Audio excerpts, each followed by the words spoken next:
Epstein কেলেঙ্কারির চক্করে একে একে হারিয়েছেন সব মর্যাদা। প্রথমে কেড়ে নেওয়া হয় প্রিন্স উপাধি, এরপর বেরিয়ে যেতে বাধ্য করা হয় দীর্ঘদিনের বাসভবন থেকে। বিতর্ক চলছিল, এর মধ্যেই সরকারি দায়িত্ব পালনের সময় ক্ষমতার অপব্যবহারের অভিযোগে নরফোক থেকে টেমস ভ্যালি পুলিশ গ্রেপ্তার করে প্রিন্স অ্যান্ড্রুকে। একই সঙ্গে বার্কশায়ার ও নরফোকের একাধিক ঠিকানায় চালানো হয় তল্লাশি।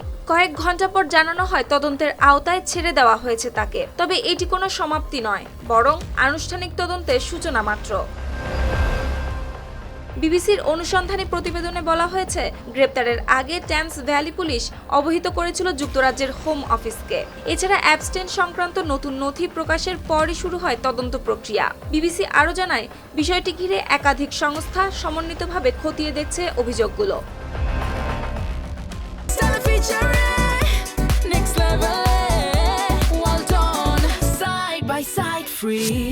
পুরো ঘটনার কেন্দ্রে রয়েছে যুক্তরাষ্ট্রের কুখ্যাত যৌন অপরাধী জেফ্রি অ্যাপস্টেইনের সঙ্গে তার সম্পর্ক। সম্প্রতি প্রকাশিত নথিতে তাদের যোগাযোগের বিষয়টি নতুন করে সামনে আসে। অভিযোগ রয়েছে, বাণিজ্য দূত হিসেবে দায়িত্ব পালনের সময় কিছু সংবেদনশীল তথ্য অ্যাপস্টেইনের সঙ্গে ভাগাভাগি করা হয়েছিল।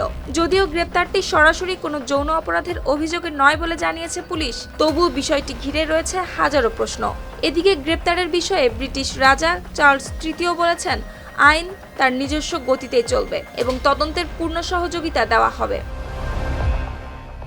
যদিও প্রিন্স অ্যান্ড্রু শুরু থেকেই সব ধরনের অন্যায় কাজের অভিযোগ অস্বীকার করে আসছেন, তবুও এখন সবার নজর তদন্তের অগ্রগতি ও চূড়ান্ত ফলাফলের দিকে। সুপ্তি রায়, RTV।